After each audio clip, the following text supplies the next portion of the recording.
So this is the launch of our second flexible funding round. And we're going to be with you for about an hour this afternoon, wrapping up by 5. So I will briefly give you an introduction to the DICE network. Georgie will then run through an overview of the flexible fund that we have.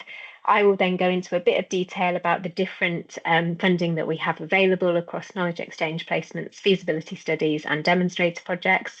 And Georgie will then give some more information about the timeline, deadlines, the application process, and then, as I said, we'll have time for some general discussion and Q&A at the end. So just a bit of an introduction to the DICE network for those of you who don't know about it. So this is a 3-year project network that was funded by EPSRC. Oh, if everyone can just pop their microphones on mute because we're getting a bit of background noise. Thank you. So the DICE network is a 3-year program. We're a year in. It started last year, and then we run through to December 2027. We've got a budget of £2.5 million from EPSRC, and then we have a number of partners. So we have 9 universities in total who are shown here on the slide, and then also we have a number of partners. These were the initial ones that provided us with support when we submitted the proposal, but then over the first year we've significantly grown our network and also our industrial partners, which we're really pleased about. So DICE stands for Digital Innovation and Circular Economy. And on the next slide, we have sort of obviously the areas of circular economy and digital innovation are both really large, and the purpose of the network is to bring together the communities in both of those areas and also material sciences and ICT. And really we've focused the network around 2 key challenge areas. First of all, on the embed side, we're looking at how we can embed sustainability and circularity within the design of new digital and communication technologies, because quite often we see that new technologies are being designed, and even if their application area is sustainable, such as renewable energy technologies, for example, often little thought is being given to how they can be designed with circular economy principles in mind, such as design for modularity or disassembly or reuse and remanufacture. So embed is all about how can we embed circularity within the design of new technologies. And then on the other side, we have enable. So this is really how can we realize the potential of the digital revolution that's growing all around us every day to enable the circular economy across sectors. So this is looking at how can existing technologies such as digital product passports, for example, or AI or blockchain technologies really be harnessed to support our adoption of circular economy business models or circular economy principles across all sorts of different businesses, different sectors, and different areas of government and policy making. So they're kind of the 2 key challenge areas of our network. And then across the network, we have 4 key pillars of activity. So first of all, insight and evidence. So this really stems from the fact that there's already a lot of information out there about the circular economy, about digital technologies, and there's already a number of different grants and programs. So we're not starting from scratch.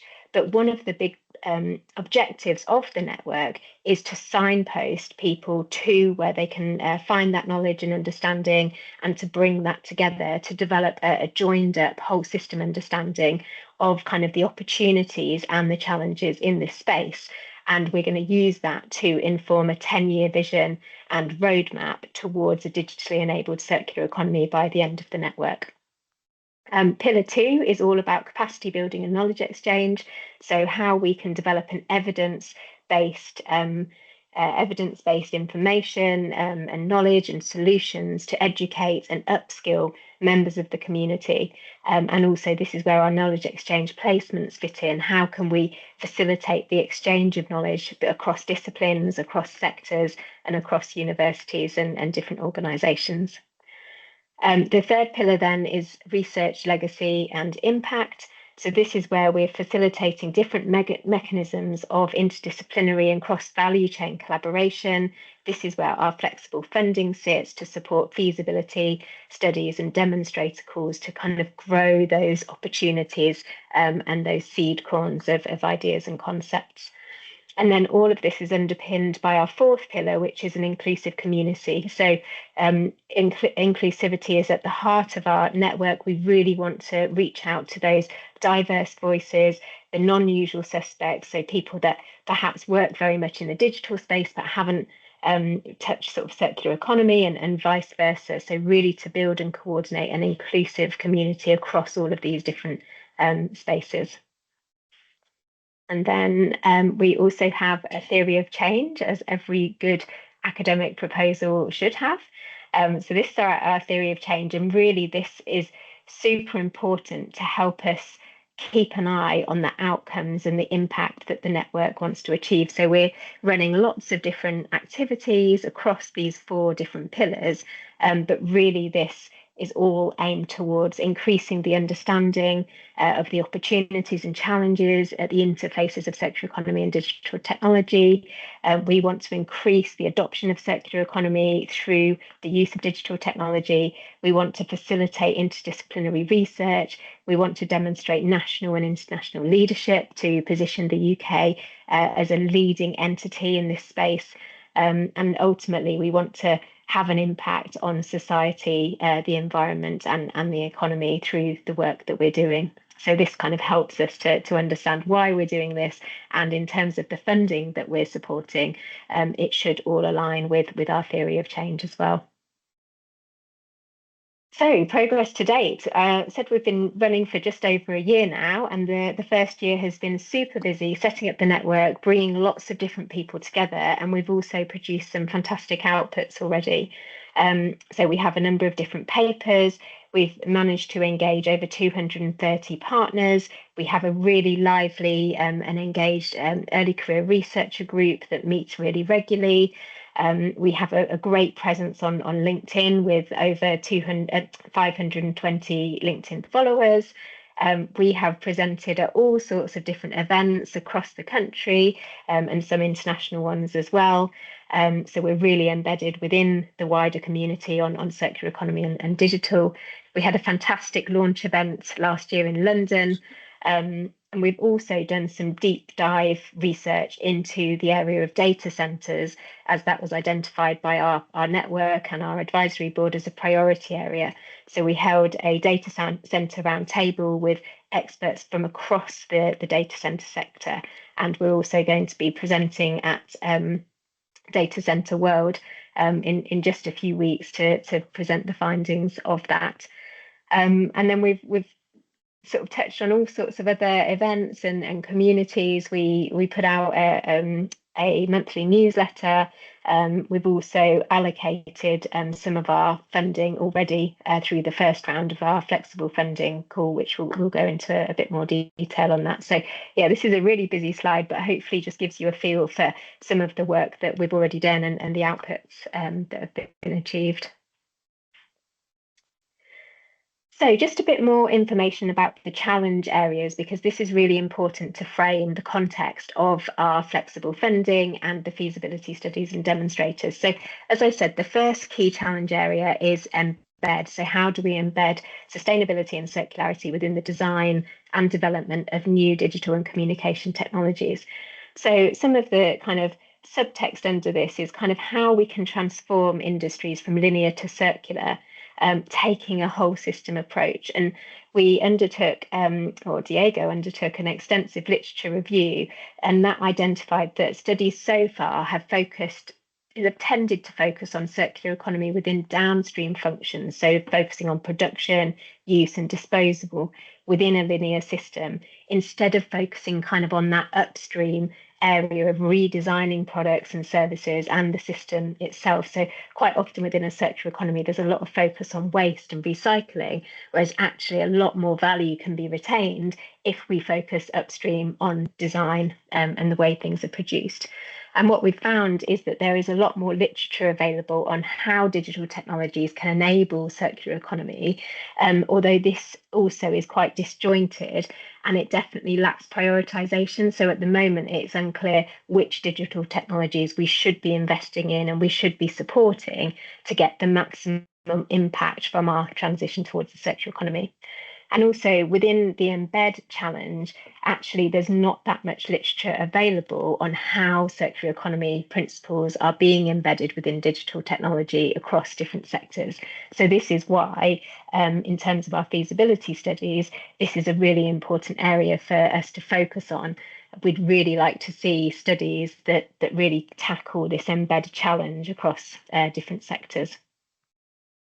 And then if we move on to the enable slide, so just as a reminder, this is about how we can realise the potential of the digital revolution to support our transition towards a circular economy. The main digital technologies that Diego identified in his literature review as enablers of circular economy were AI, the Internet of Things, blockchain, and big data analytics. There's already quite a lot being done in those areas. It was found that most digital technologies enable the circular economy by looking at things such as the optimization of operations, looking at resource use, looking at maintenance and resource recovery through smart management models, so including things like product lifecycle management tools and supply chain management tools. And we found that most of the literature focuses on the second and third phases of the circular economy value chain. So extending the lifespan of a product or part through the use of these different technologies, and also you're looking at material recovery. So at end of life, how can we use digital technologies to recover as much valuable material as possible? What we have found is that there is a significant gap in the research into digital technology applications for phase one of the value chain. So smarter product use, design, and manufacture. And especially if you're familiar with the 9R framework, there's very little information or literature out there that looks at the refuse and redesign stages of a product life cycle. So how can we use digital technologies to make decisions at the beginning of life that are then going to influence the whole value chain? So hopefully that gives you a bit of context behind kind of our two key challenge areas. And obviously there's lots of literature out there that will be really useful to help you understand these areas a bit better as well. So that's a bit of a whistle-stop tour of the network. I'm going to hand over to Georgie to introduce the flexible fund opportunity. Thanks, Fiona. Hi, everyone. Good afternoon. I'm Georgie Hopkins. I'm the DICE Network Manager. I'm just going to take you through a few slides just to give you an overview of the funds available. So Fiona mentioned we, through our first round, have already awarded some funds. So just a little overview here. We've got 3 fantastic feasibility studies that have just kicked off now at the beginning of the year. So one around robotics and AI enabled sensing for timber reuse in the construction sector. One around retrofitting bus fleets based at Queen's in Belfast, and one being led by Nottingham Business School in partnership with London around agentic AI to enable surplus food redistribution in the city. So some really exciting and varied areas. We've also got 2 knowledge exchange placements that are funded and active, and another 4 that have been awarded and are just in contracting. So it's great that we've got these projects running, and very much the project teams, we invite them to be part of the DICE community and join in with us. So then today we've got more knowledge exchange placements available. So that's up to £5,000 per placement. Our application process is on a rolling quarterly process. So the next deadline for those is the 8th of March, 2026. And like Fiona mentioned, that's really to enable researchers to spend time with industrial or government partners or other academics and sort of discipline hop and really enable that exchange of knowledge. We've got our feasibility studies that are up to £50,000 per study. That's at 80% full economic cost. So the deadline, this is what we're going to go through today, and I think we'll repeat this date loads. The deadline for application is midday on the 27th of April. So that's the target we're working towards. And this is really to fund kind of 6 to 9 month interdisciplinary studies that address these cross-cutting challenges. And we're going to touch on particular areas of focus in a bit more detail. We're really looking for kind of new collaborations between sectors and disciplines, and definitely involving early careers researchers. And then we're also launching our demonstrator call. So we've got £50,000 per study again there at 80% full economic cost, same deadline for application. And that's really for projects providing kind of proof of concept and moving those ideas from feasibility into demonstration.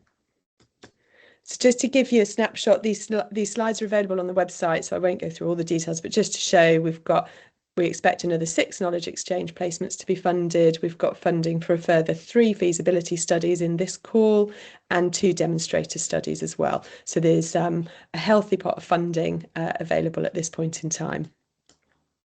And just to set the ambition, and I think Fiona's made a good start on this, is that, you know, we really want to create impact and meaningful change within the sector. So this flexible funding is providing an opportunity to undertake speculative and potentially high impact research to really accelerate those innovative solutions. A real focus is on early careers researchers and engaging with those. So we do expect each application should include an ECR, either ideally leading, or at least playing a really active role within the research team. And we're also really keen that all the challenges, we're addressing real world challenges. So we do expect applications to have an industry policy or third sector partner who will be working on the project with them and provide a letter of support.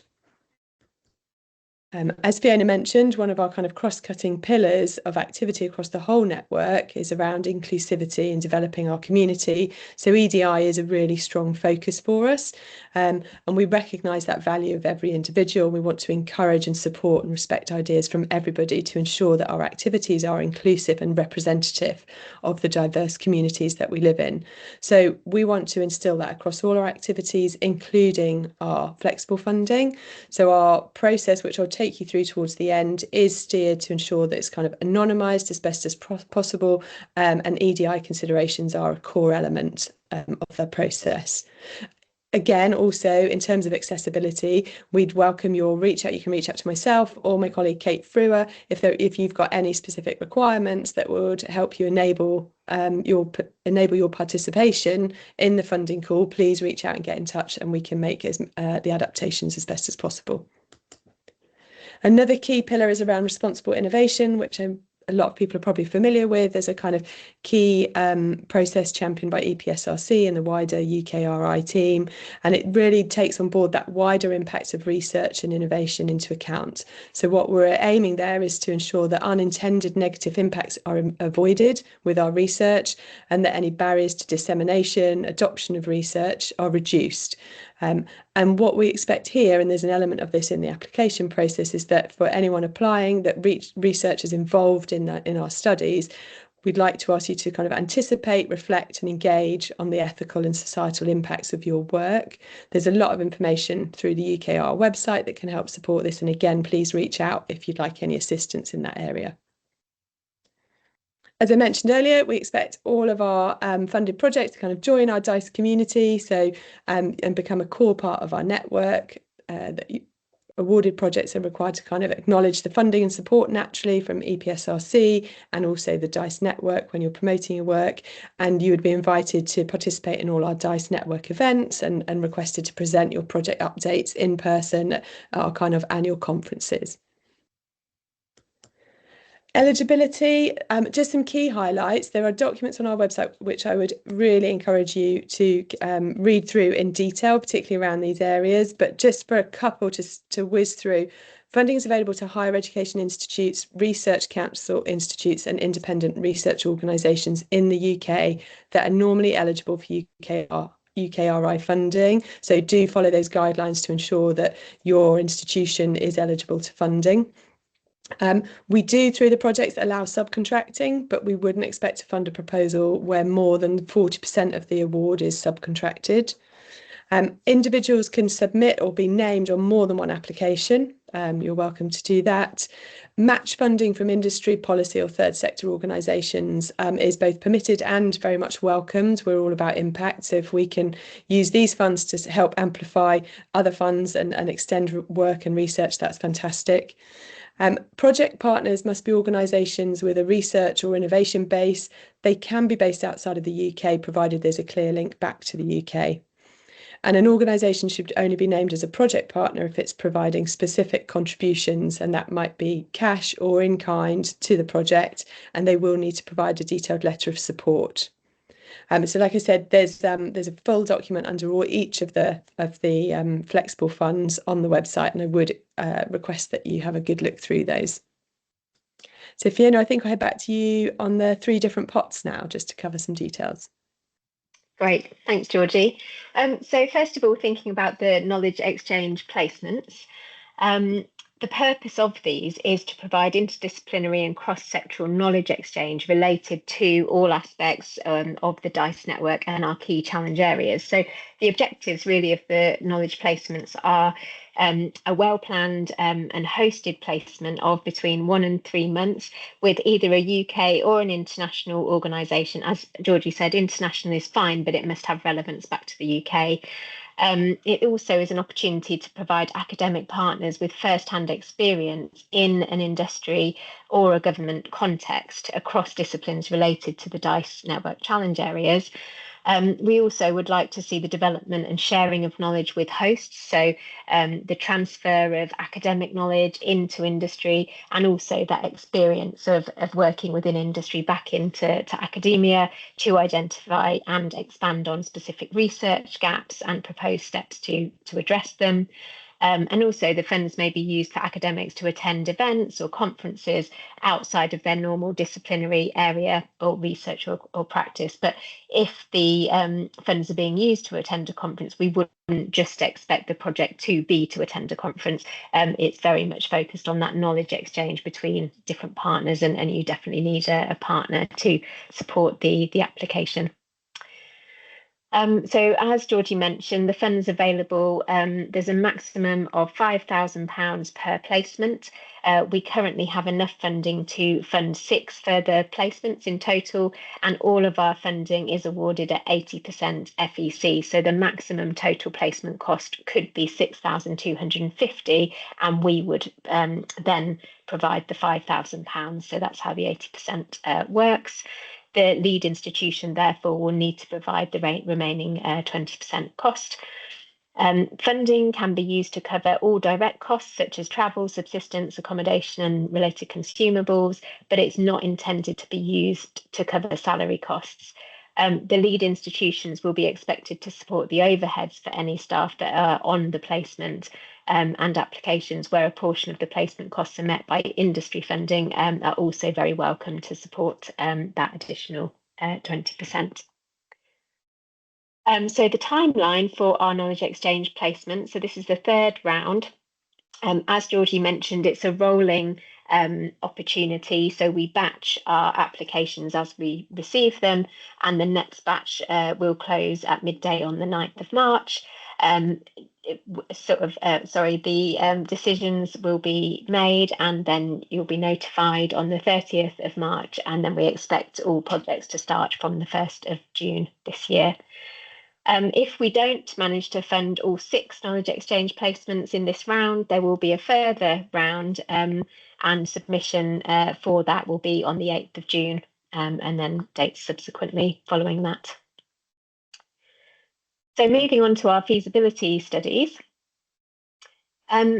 Feasibility studies are intended to support academics to undertake speculative and potentially high impact research to accelerate innovative solutions related to the DICE network key challenge areas.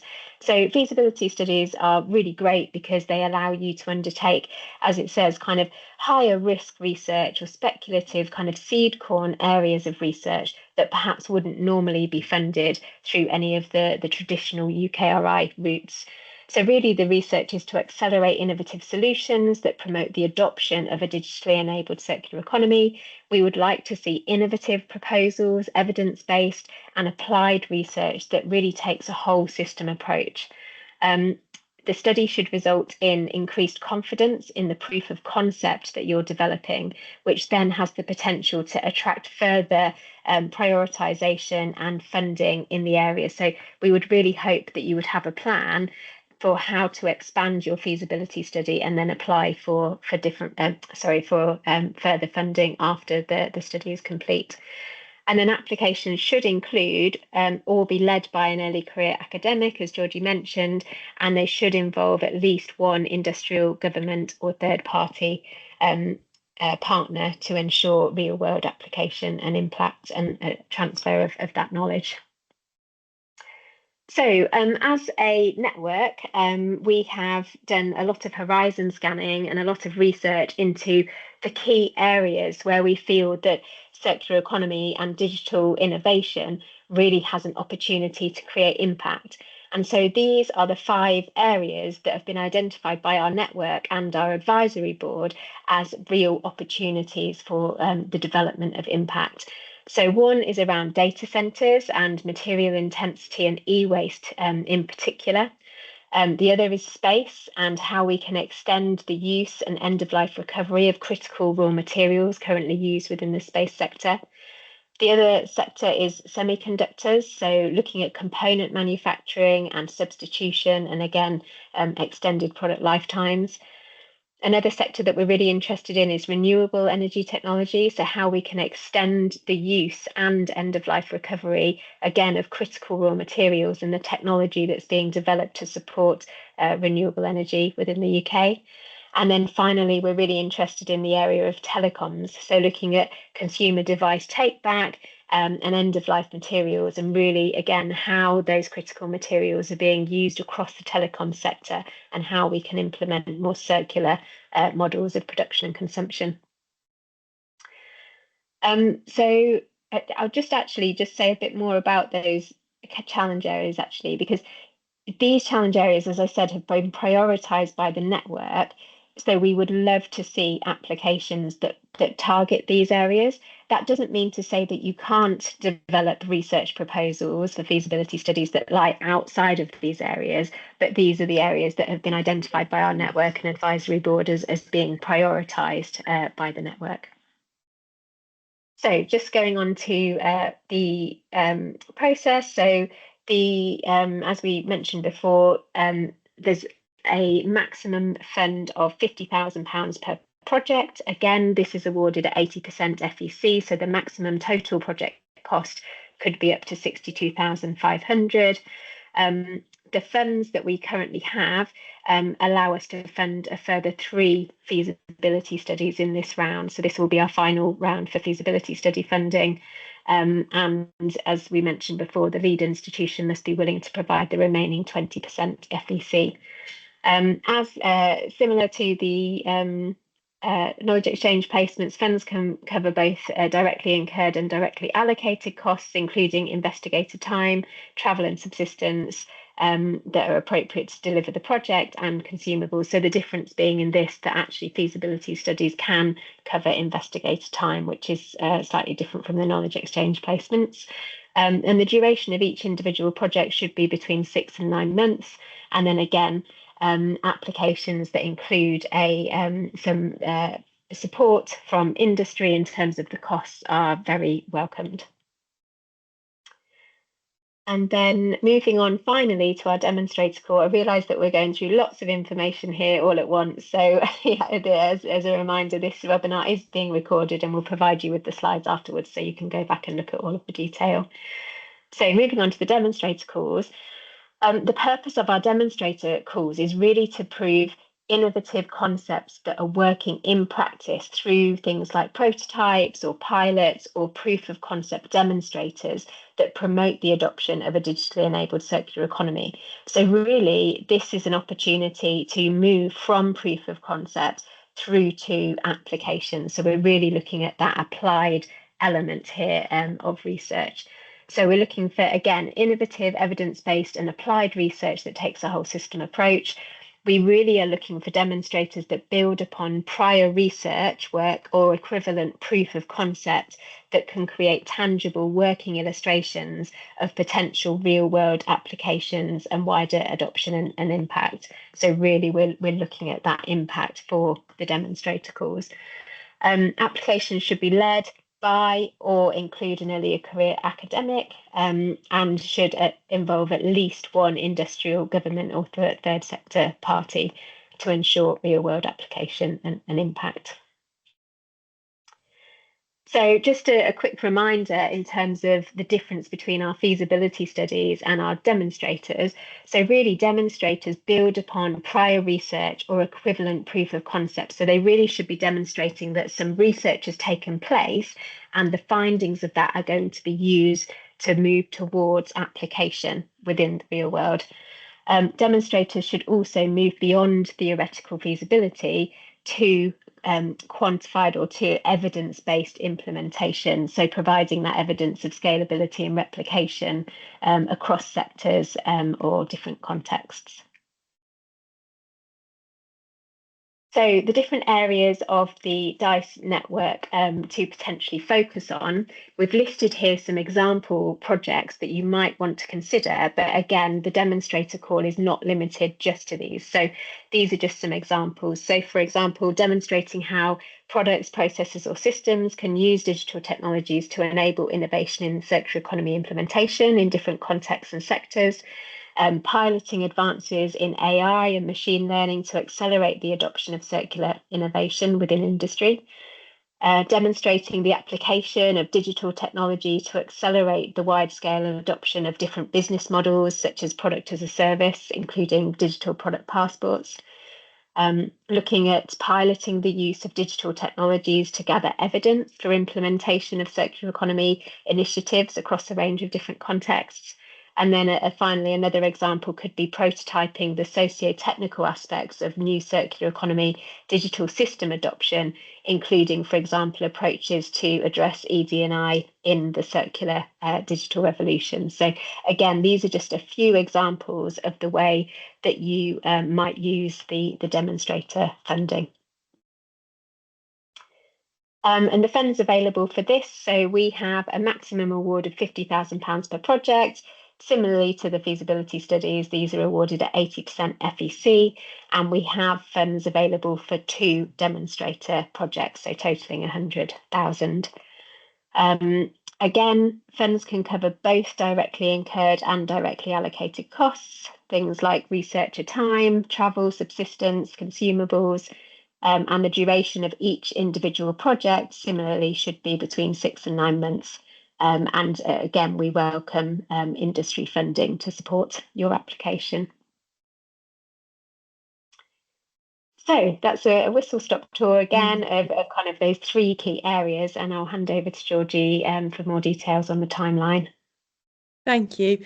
There's so much information, isn't there? I think we're obviously really close to it, so it's quite funny when you start working through it, how much there is to give. So I just want to touch on timeline and support that we've got. So again, these slides will be available, but we're here now at the end of January with the launch call. We've got a webinar that everyone is welcome to join us on the 18th of February. I'll touch some more on that in a moment, and another workshop as well for strengthening your application on the 12th of March, which then puts us up towards the application deadline for the feasibility study and demonstrator call of the 27th of April. We'll then have a period when the projects are reviewed, with the shortlisting being announced by the 20th of May. The feasibility studies, similar to our first round for feasibility studies, there will then be a panel pitch day, which will be held in person on the 2nd of June. The demonstrators will then have a pitch day, also a panel pitch day. We'll be holding that online on the 17th of June. And we'll then, shortly after both of those dates, we'll confirm the awarded projects. We have a period of time then to complete the contracting, looking at projects then kicking off at the beginning of September of this year, running through towards the end of May next year, and then final reporting in June. And as best as possible, we will be really tight on these times because we want to ensure that there's enough time there. We would just have 6 months from that June date towards the end of the network. So during that time, we'd like to be sort of amplifying the reach of the research from these projects. And just a little note at the bottom there, because the knowledge exchange placements sit slightly differently and they're on quarterly reviews, the next deadline there is the 9th of March.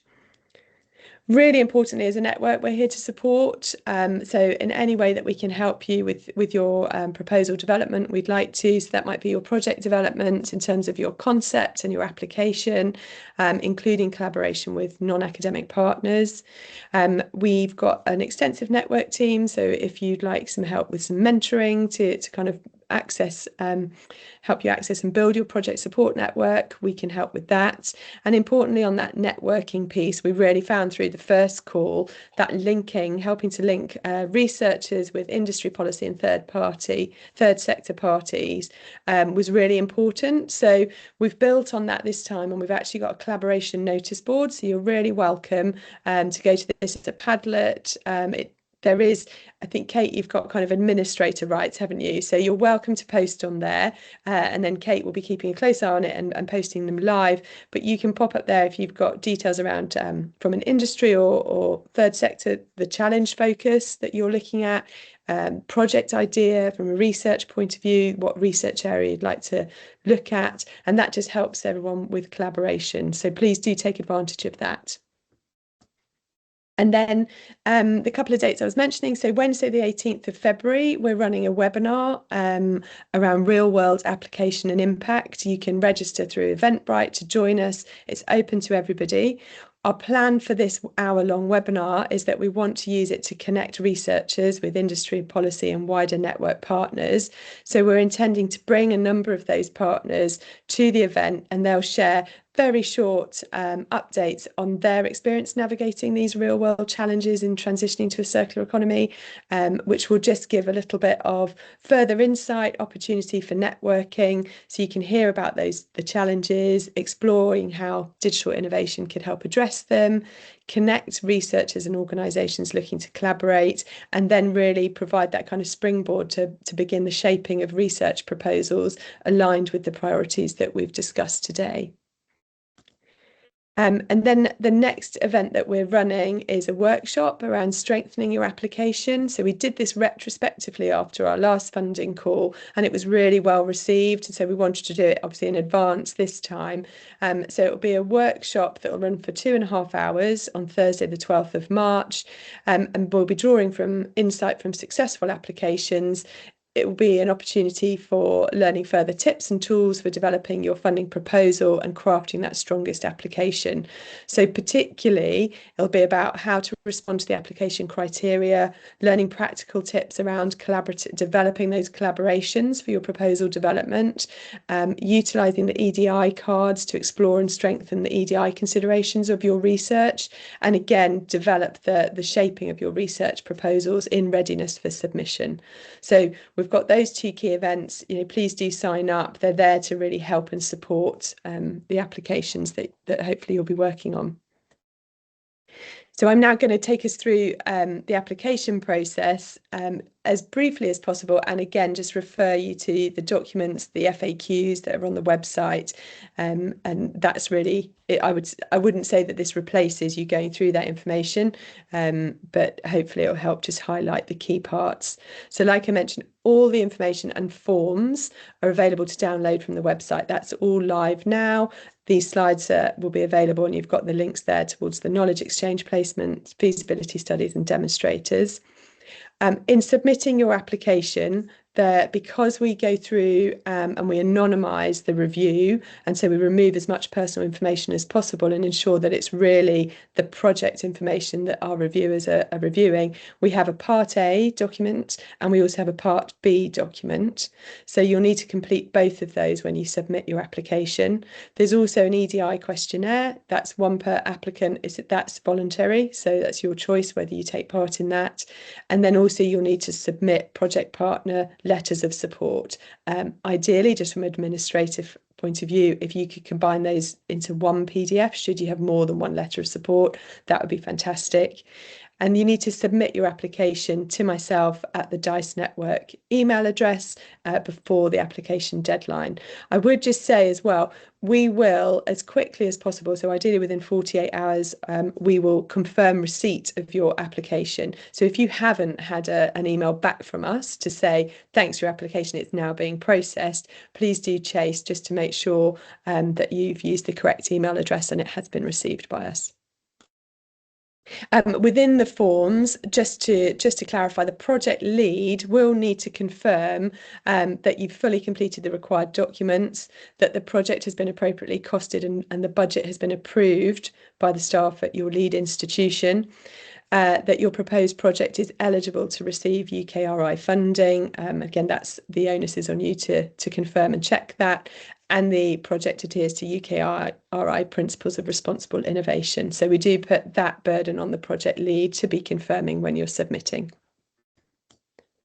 And just a snapshot here, I appreciate there's lots of writing on this slide, just to take you through the diagram of the evaluation process. We follow the proposed best practice for promoting EDI in research and funding as presented in the reflective paper. That's the link for that is there, and that was a paper that was worked on by Ollie Fisher, who's one of our network team members. So we're really trying to drive this forward, and it's around that kind of anonymisation and ensuring that we're removing the potential for bias in the review of the applications. So as I just went through, there are kind of 4 forms or documents to be submitted.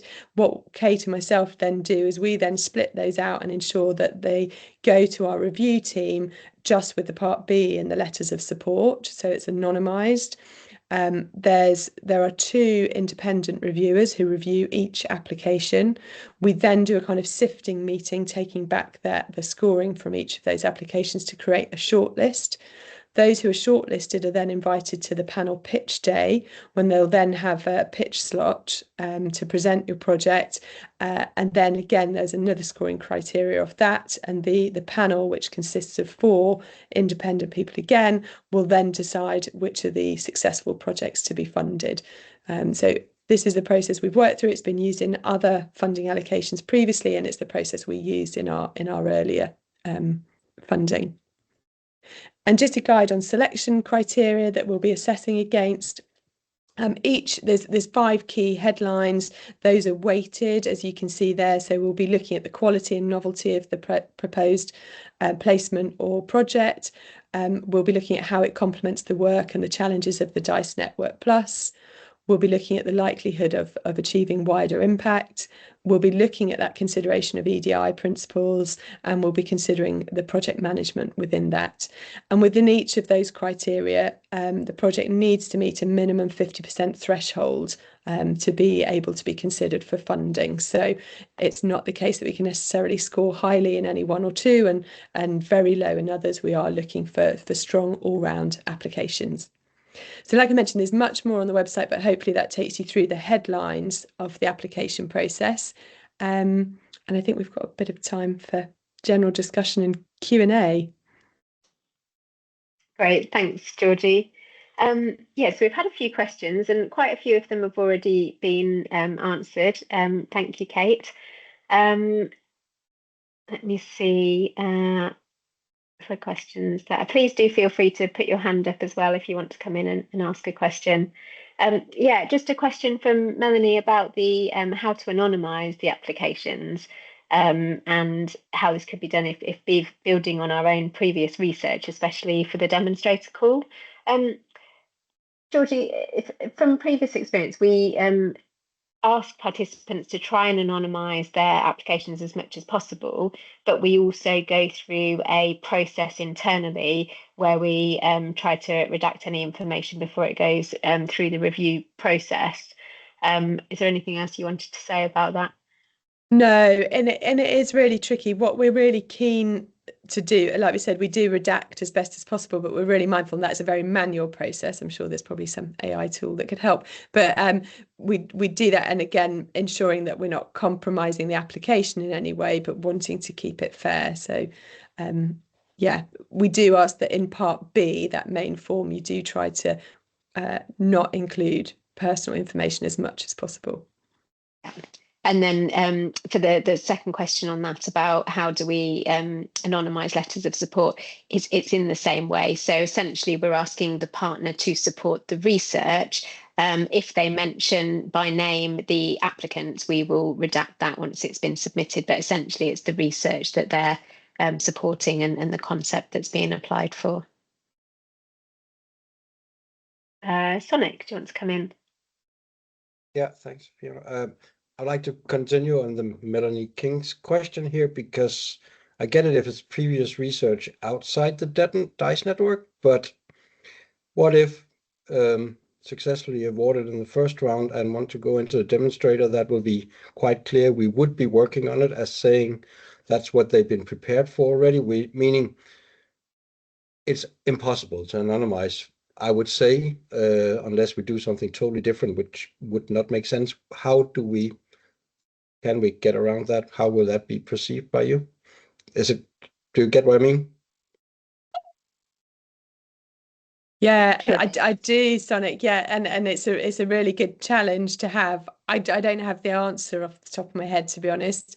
The key part, really, I suppose, when we're considering EDI, it's just the institution. I guess there are so many unconscious bias, so that's what we're trying to remove. And there's that fine line between credible research and removing names, institution names, that kind of thing. So yeah, I think we'd have to look at that as and when and if it comes in and take a view. It's about doing our very best to remove that.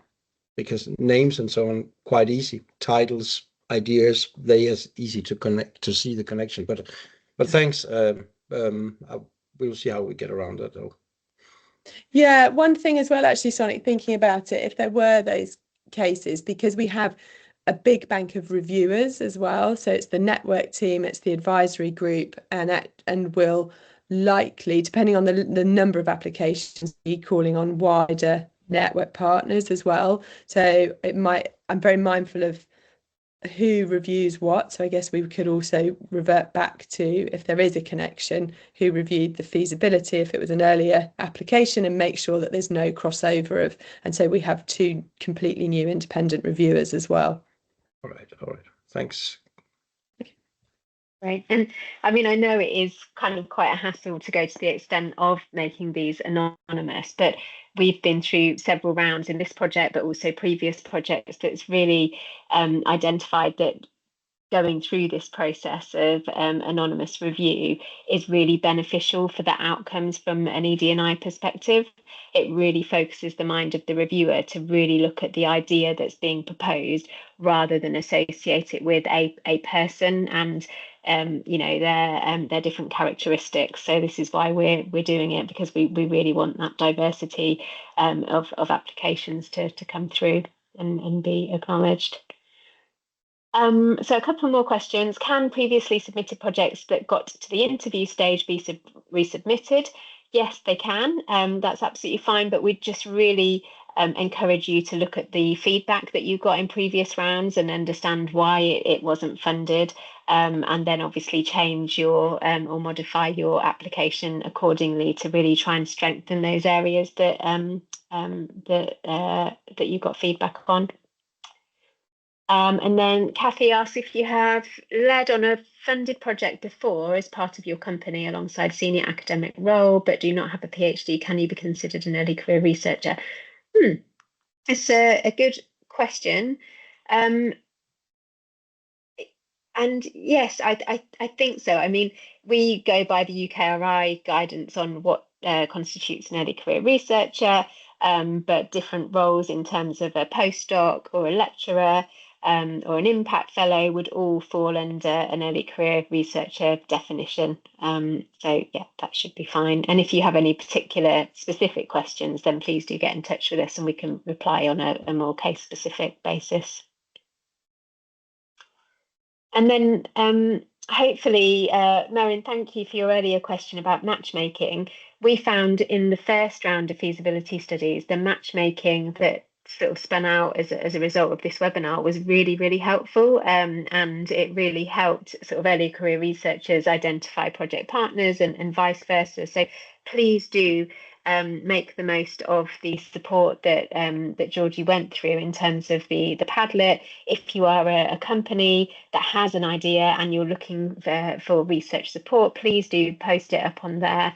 And equally, if you're an earlier career researcher or any researcher with an idea but you haven't got you know, an industry partner, again, please do make use of that matchmaking mechanism. And then also the webinar that we're going to be holding is really intended to introduce you to several different partners from the DICE network, to really hear from them in terms of what their real world challenges are, to give you some inspiration about how your research might be able to match their challenges and requirements. Oh, good question, Melanie. Georgie, how many applications did we receive in round one? Yeah, round one of the feasibility studies, we had 41 applications. 9 were shortlisted and came to the pitch day, and 3 were funded. Yeah, it was highly competitive. We received more applications than we were expecting, and I think that's a reflection of just how much interest there is in this topic. There's a lot of activity going on, and also the workshop that we've built into this process is really geared towards helping you to maximize your chances as much as possible. So really supporting you with developing the best proposal possible. At that workshop, we're going to be hopefully drawing on kind of some previous feasibility studies applicants who have been successful, to share with you kind of their experience, and also hearing from some of the reviewers that we use to really share kind of what they're looking for in the applications and how that can be strengthened.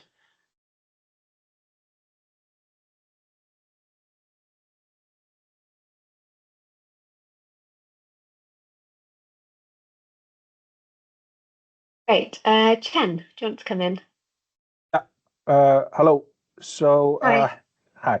So I have a question about the feasibility studies. So, so I'm researching data centers, and so you mentioned material intensity and e-waste for the data centers feasibility studies. Could you expand on that, please?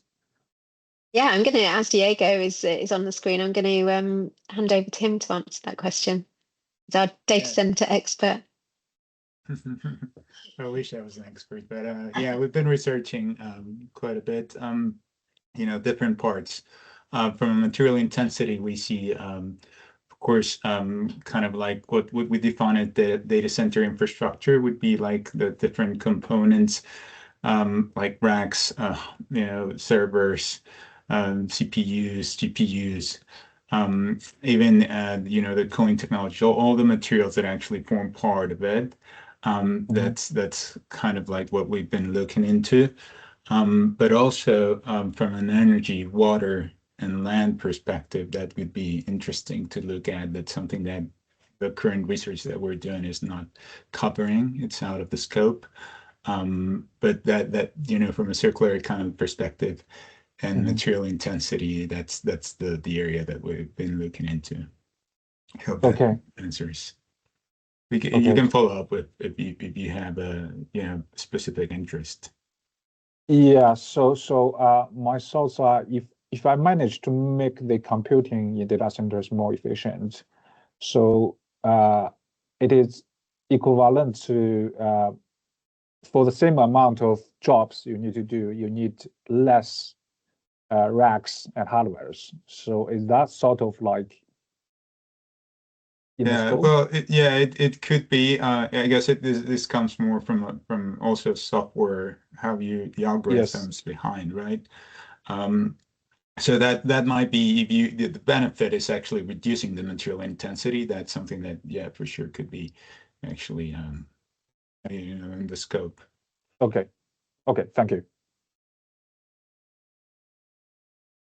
Chen, I've just added a little bit of information in the chat as well.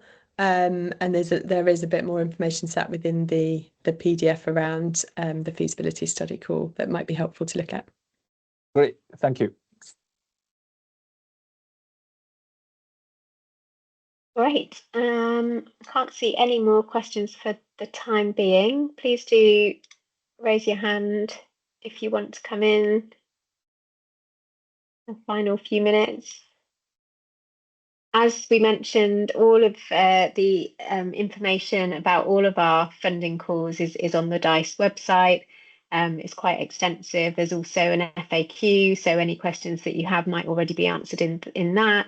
But also, please do reach out to us if you have any specific questions following today about any of our opportunities. Great. Well, if there are no more questions, thank you ever so much for attending.